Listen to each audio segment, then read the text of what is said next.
Before this video begins, we would like to remind you that Steam is currently having its annual end-of-the-year winter holiday sale. So if there is a game that you've seen me review on this channel, and if it's from Steam, check it out to see if it's on sale.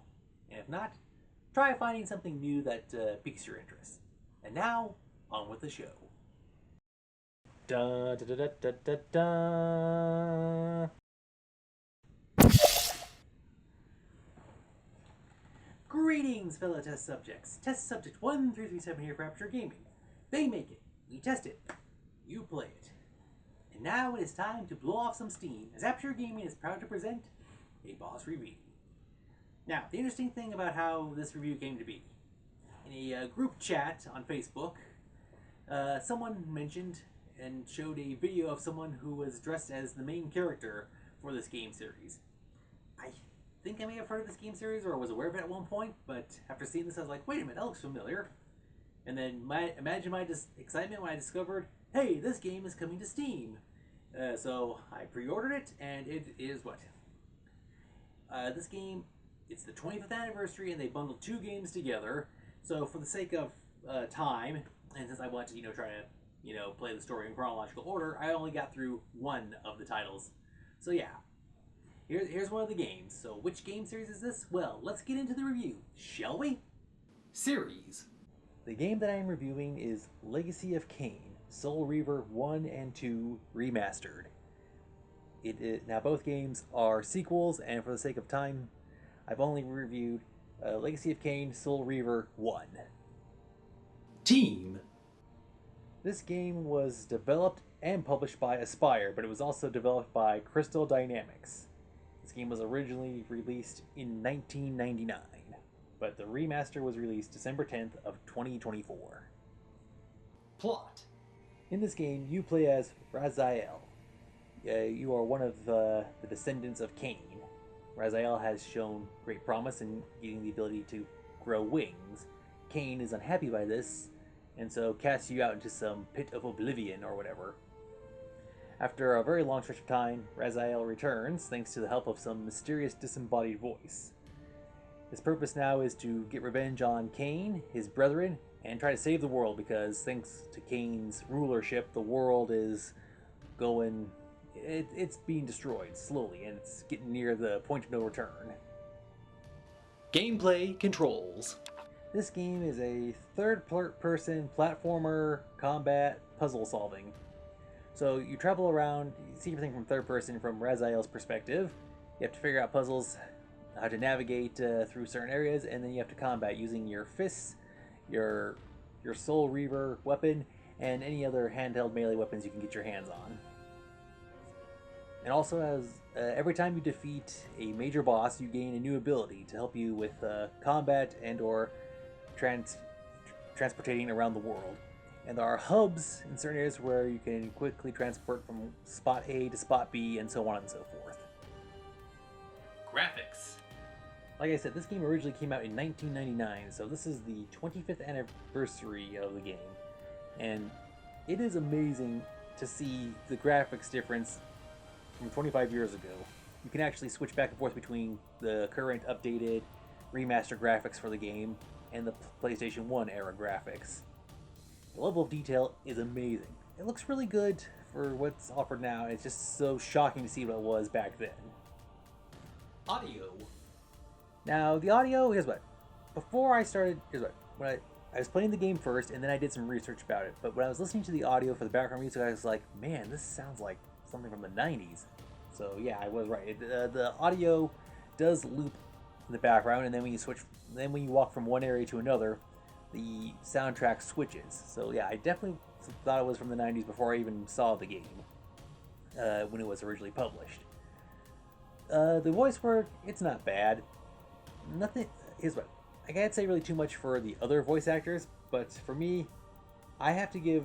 I'm super stoked that this game features the mysterious disembodied voice is by the late great Tony Jay. If that name doesn't sound familiar to you, he played Judge Claude Frollo from The Hunchback of Notre Dame, and he was Megabyte from Reboot. So yeah, it is great to hear his voice again. Everyone else, I guess I got no complaints about, but I was just super happy to hear his voice, and like I said, the music seems very 90s-esque. Multiplayer. No, there is no multiplayer. DLC. No, there is no DLC. Issues. Alright, there are a couple of issues. Even though the graphics have been updated, so like when you finish off the enemy, so there is a blood effect from when they are destroyed, but it looks very low res, like, so yeah, so it doesn't have like the whole blood spurting effect, so I guess that could be a good thing depending on whoever's playing this game. But the game just feels it's definitely been polished in looks, but it definitely has the feel of a PlayStation 1 game. Like, I was going around and it was like, it had the look or feel of, like, I don't know, Resident Evil, one of the early Devil May Cry games. I don't know, it's just like, here's what, the controls, they felt super clunky. And then there was like these long stretches where you'd run through this hallway, trip, trip, trip, trip, and then like maybe fight one or two bad guys, and then another long stretch of traveling before you encounter anything else. So yeah, I mean, like, they cleaned up the game's looks and adapted it for modern day stuff and maybe sprinkled in a couple of extras, but they didn't really do too much for the graphics. I mean, they didn't really do much for the controls, or I don't know, changing up the game too much. And here's what, when I was first playing the game, the controller was giving me issues. I had to switch around what controller. I'm grateful that I was able to switch which button did which effect. It wasn't so. Yeah, if I wanted to see the actual map, I had to actually pause the game, switch the controllers, button input, look at the map, and then switch the controller input back to a different setting. Then the next time when I did the playthrough, I used a different controller, and it seemed to be working that time. But the first time I was like, okay, there's a problem here. It seemed to be fixed. But yeah, everything, it is just so clunky. The way the movement of the camera is, the big issue for me is the button inputs, trying to figure out how to have Raziel move around and combat.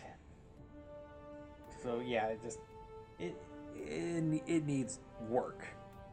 Buy, rent, or pass.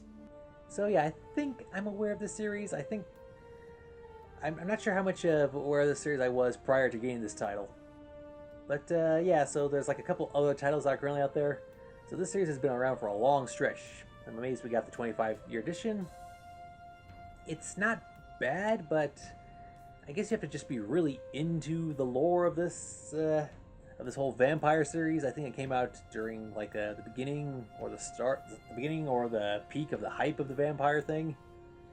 So I don't have anything against the game. I'd say it's in between rent and buy. It's like somewhere teetering on the edge. So I have to see how, after getting through the first game, how the next one would progress it. So it does have my attention, but it just feels like it needs some more work. So in between rent and buy. Overall score. I thought this game was good.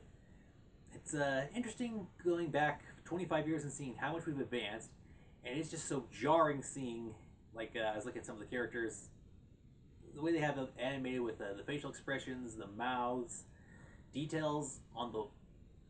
So it is just jarring and startling how everything has changed so drastically from the first era. But hey, I guess it makes sense. And like I said, I love the voice work. It's a nice reminder. Yeah, but I just wish the controls weren't so clunky. So the game itself, it just needs some fine tuning. They just did a fresh coat of paint over the graphics, but the game itself still needs a little work here and there. Nonetheless, not bad. It holds up pretty well for 25 years. So, like I said, a little bit of Resident Evil, Devil May Cry. I guess a little bit of, dare I mention it, Beyond Good and Evil.